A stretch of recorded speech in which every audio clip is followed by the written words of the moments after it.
Boa tarde a todos nossos amigos ouvintes do vlog do Conde Lope Villanueva. Desde já agradeço as numerosas que recebo e continue me ajudando nessa empreitada para a gravação de novos conteúdos e inscreva-se neste canal, dê o seu like, promova o meu conteúdo. Assim, com certeza, você me ajudará através das monetizações a pagar a pizza da família.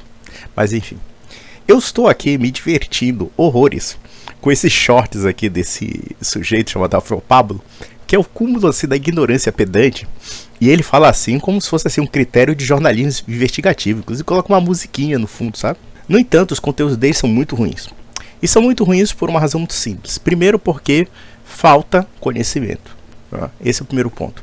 O segundo ponto é que existe aquela ânsia um tanto obsessiva de querer refutar a Igreja Católica a todo custo e tentar invalidá-la em todos os sentidos. Sempre fazendo aquela dicotomia falsa entre escritura e tradição da igreja, ou escritura e doutrina católica. Evidentemente que quando certos tipos protestantes fazem isso, eles não afirmam nem mesmo uma teologia, porque eles não têm unidade teológica, eles não têm continuidade, não tem nada. É cada um criando a sua interpretação particular baseado que num critério bastante subjetivo de uma Bíblia infalível. E por que eu digo que é subjetivo aqui? Não é que a Bíblia não seja infalível, mas sim que os critérios pelos quais nós acreditamos que a Bíblia é infalível estão dentro da própria igreja, que é criticada, que é atacada, que é inclusive negada a sua própria tradição. E foi essa mesma tradição que fez a Escritura. Fez! Engula essa. Não me venha dizer apelar aos judeus ou coisa, mas sim, porque os próprios judeus também apelam a uma tradição. Se nós analisarmos tanto o cano bíblico judaico como cristão, todos eles apelam a uma tradição oral. A formação da Taná, por exemplo, no judaísmo, tem muito a ver com o Talmud. O judeu moderno, claro, eu falo aqui do ramo majoritário do judaísmo, vê o cânon bíblico a partir do Talmud, a partir de uma tradição oral. E eles assumem abertamente isso. Mas o protestantismo não, ele pega a Bíblia pronta e cria o que quiser em torno dela. Vamos ver o besterol aqui, ele fala uma seguinte consideração que, no meu entender, é uma refutação ao protestantismo. E vou dizer por quê. Cujo título é Patrística, proximidade não garante fidelidade. Claro, o que garante fidelidade são 1500 anos depois dos acontecimentos históricos. Vamos lá. Nós não podemos confiar cegamente na tradição repassada pelos pais da igreja. Ponto 4. A proximidade da patrística com o período apostólico não pode ser utilizado como argumento de validade e fidelidade do ensino patrístico. É interessante, pois os protestantes falam justamente o contrário. Quanto menos proximidade com os eventos que envolvem a igreja primitiva, os protestantes tendem a rejeitar. Por exemplo, quando eles criticam a Assunção de Maria, eles sempre falam que são documentos muito posteriores à era apostólica. Em outras palavras, senhor Rafael Pablo, o senhor está refutando o próprio protestantismo, porque são os protestantes que afirmam que muitos aspectos que são considerados dogmas da igreja, na verdade não são válidos porque não estão registrados na era apostólica. Você está dizendo justamente o contrário, que mesmo que haja textos próximos da era apostólica, você está invalidando justamente porque você acha que eles não são confiáveis e tão somente a Escritura. Ora, mas a própria Escritura só foi considerada, por assim dizer, oficial, canônica, bonitinha para você ler e soltar um bocado de merda a partir do século IV. Ou seja, houve mais ou menos 3 ou 4 séculos de debates, sejam patrísticos, seja dentro da igreja, para considerar a ideia de que existia um cânon bíblico confiável para todos os cristãos. Pelo menos no orbe assim chamado católico. Então o que você está falando é basicamente tudo aquilo que o protestante nega. Porque os protestantes negam inúmeros dogmas partindo da pressuposição de que esses dogmas não são próximos da era apostólica. Ou pelo menos esses conhecimentos não são próximos da era apostólica. Então você está dizendo justamente o contrário. Mesmo aqueles conhecimentos que estão próximos da era apostólica, e nós temos que entender que verdadeiramente aqueles pais apostólicos foram discípulos, inclusive, de apóstolos, você está dizendo que não, eles são todos errados. E são todos errados em relação ao quê? Em relação, evidentemente, ao Rafael Pablo, lindo, maravilhoso, debatedor palpiteiro da patrística. Mas vamos lá. Afinal, nós podemos observar que as igrejas muitas vezes não conseguiam manter a sã doutrina enquanto os apóstolos ainda eram vivos. Vejamos, ele está dizendo que a igreja teve problemas no que diz respeito à preservação da ortodoxia. No entanto, meu amigo, você está caindo em 2 erros graves. O primeiro é negar a assistência do Espírito Santo e também aquela promessa de Nosso Senhor que assistirá a sua igreja até o final dos tempos. Não é porque dentro da igreja houve certas heresias, certos tipos de manifestações que desviavam da sã doutrina, que não houve também uma defesa de uma ortodoxia. Não somente houve, como por exemplo, heresias como a ariana, a nestoriana, a sabeliana, colidiana. A colidiana, para vocês terem uma ideia, foi uma seita dentro da Igreja Católica que adorava a Virgem Maria como deusa. E que é interessante, os protestantes dizem que nós somos idólatras da Virgem Maria e na verdade nós combatemos essa idolatria, para vocês terem uma ideia só da ignorância desse povo. E muitos outros. Iconoclastia, a negação da divindade do Espírito Santo. Tudo que vocês imaginarem de heresias houve dentro da história dos primórdios da igreja. E como é que nós reconhecemos essas heresias? Como também nós reconhecemos a ortodoxia. Foram aqueles postulados que se preservaram desde a era apostólica, com a proximidade da era apostólica até os dias de hoje. Então, o que nós reconhecemos como apostólico? Sucessão. A sucessão apostólica é um fato inconteste na patrística. A igreja tem uma continuidade através dos bispos. Outra coisa que é inconteste na patrística, a tradição oral. A tradição oral, ela existe. Ela existe. Se ela é discutida de uma forma ou outra, é outra história. Mas a tradição oral existe. Outra coisa que é verdadeiramente patrística, o magistério. Ou seja, existe um magister, que é a comunhão dos bispos sujeito ao Papa, sujeito ao bispo de Roma. Claro que os ortodoxos não vão concordar com isso, vão defender a pentarquia, vão defender as igrejas autocéfalas. Sim, é problema deles. Mas na prática, o que aconteceu era o seguinte: a igreja de Roma tinha primazia sobre outras igrejas. Veja que nem os ortodoxos negam essa primazia.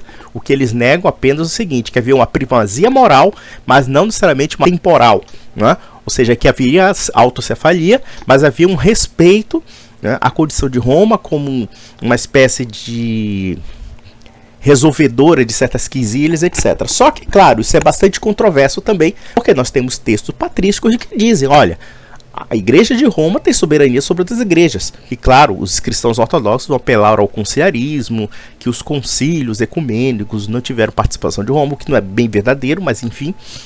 Mas na prática, nós percebemos que tem certos elementos que nós encontramos na patrística que só podem ser encontrados na igreja católica e não podem ser encontrados em nenhuma igreja protestante. Até porque, como já afirmei aqui, o protestantismo vive de uma negação de dogmas essenciais da fé cristã. Todo o protestantismo nasce de uma negação de um dogma essencial da fé cristã. Dentre os quais autoridade, sucessão apostólica, magistério, tradição oral e assim sucessivamente. E ele já está afirmando o seguinte, que nem aquilo que é a proximidade dos apóstolos é válido. O que é válido é apenas a escritura estrita, como se a escritura não fosse subproduto dessa proximidade apostólica, como se a escritura, como o cânon bíblico, não fosse um procedimento que acompanhou gerações e gerações de bispos até se formar como cânon bíblico. Vamos lá. É besteira, besteira. Você percebe que existe algo de errado que não está certo nessa lógica católica de afirmar que a tradição preservada pelos pais apostólicos é 100% confiável? Não, pelo contrário, é 100% confiável, como sua escritura só existe por conta dessa confiabilidade da tradição. Se você não confia na tradição, senhor Rafael Pablo, comece a duvidar da sua própria Bíblia. Comece a duvidar da estrutura do cânon bíblico. Porque o cânon bíblico e a tradição apostólica são indissociáveis.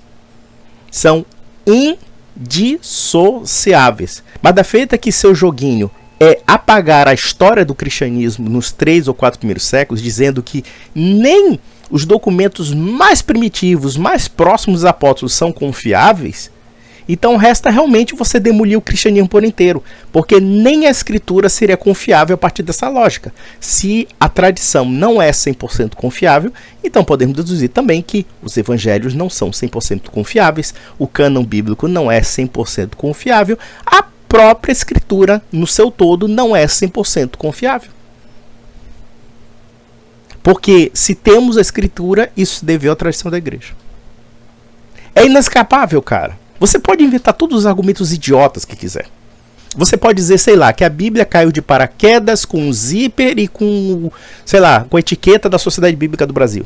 Não foi assim. Isso demonstra uma completa ignorância do que está falando. Vamos lá. Mas nós vemos na Bíblia que as igrejas já pervertiam os ensinamentos durante o próprio período apostólico. Ah, é? Então, se as igrejas pervertiam um conhecimento apostólico, então nós temos que falar que nós não confiamos nem nos apóstolos, porque dentro dessas perversões aparentes, os apóstolos e seus sucessores combatiam as heresias. O arianismo foi uma heresia terrível, que contaminou boa parte da igreja do orbe católico mundial. E por que o trinitarismo venceu? É isso que nós temos que perguntar. Por que essas heresias foram derrotadas? E olha que houve igrejas que realmente se perverteram. Por exemplo, a Igreja do Oriente, que inclusive fala aramaico, que inclusive tem a Bíblia Peshita, que é reivindicada por um picaretão aí metido a rabino, que traduziu, a Bíblia Peshita. Sim, a Bíblia Peshita é a Bíblia da Igreja do Oriente, a Bíblia siríaca, a Bíblia da Igreja Caldeia. Pelo menos a Igreja Caldeia e a Igreja Siríaca, elas são católicas. A Igreja do Oriente é uma igreja separada. Tanto é verdade que nós chamamos inclusive de Igreja Nestoriana. Por quê? Porque eles aderiram à heresia nestoriana e, portanto, se separaram das demais igrejas. Mas vamos analisar uma coisa. A ortodoxia não foi preservada durante 2000 anos? A ortodoxia não foi preservada no cânon bíblico? A ortodoxia não foi preservada nos pontos essenciais do credo apostólico? É isso que você está dizendo, ô parlapatão? Então pronto, então jogue a reforma protestante de lata do lixo, porque pelo menos os luteranos e os calvinistas aceitam o credo apostólico. E eles jamais vão afirmar isso. No fundo, o seu argumento refuta até o protestantismo. Nem o protestantismo sobrevive à sua retórica. Aliás, nem a Bíblia sobrevive à sua retórica. Simplesmente você demole o cristianismo e, claro, quem vai ser o fiel intérprete do que é fé cristã? É o Rafael Pablo em 2024. Sério, cara, você é o pica das galáxias. Você tem açúcar na piroca. Só pode para falar uma besteira dessa. Vamos lá. Enfim, se proximidade fosse sinônimo de fidelidade, não existiriam ensinos equivocados nas igrejas do período do Novo Testamento, como nós claramente enxergamos nas Escrituras. Primeiramente, os ensinos equivocados que foram denunciados na época dos apóstolos não são baseados nas Escrituras, seu idiota. Primeiro porque quando os apóstolos viviam, as Escrituras ainda estavam sendo redigidas. Pelo menos você deveria saber disso. Veja uma coisa interessante. Em Atos dos Apóstolos, quando a igreja começa a desenvolver, nós percebemos inclusive o protagonismo de Paulo e de Pedro, né, como os dois grandes líderes da igreja. Quando o Atos dos Apóstolos estava acontecendo, não existia nem mesmo um evangelho escrito. Então o que você está falando é de uma bobagem tão extrema, justamente porque, é claro, surgiram heresias, surgiram dissidências e etc. Mas o que Pedro, o que Paulo falava? A parte dessas pessoas, como propriamente em 2 Tessalonicenses capítulo 3, versículo 6, que, olha, se a parte dessas pessoas que não conhecem a nossa tradição, a tradição que nós repassamos. É isso que ele fala. Quer dizer, tradição oral. E você vem nos brindar com essa baboseira de que a igreja se corrompeu até, claro, encontrar o iluminado do Rafael Pablo, que descobriu heresias em 2024, né? A heresia da igreja primitiva. Ou seja, a proximidade não conta. Sim, mas o que conta? Nem mesmo a escritura conta, porque mesmo os hereges, eles também usam as escrituras, seu idiota. Você acha que o bispo Ário, que negou a divindade de Cristo, não usou a escritura? Ele não usou o evangelho de João para negar a divindade de Cristo?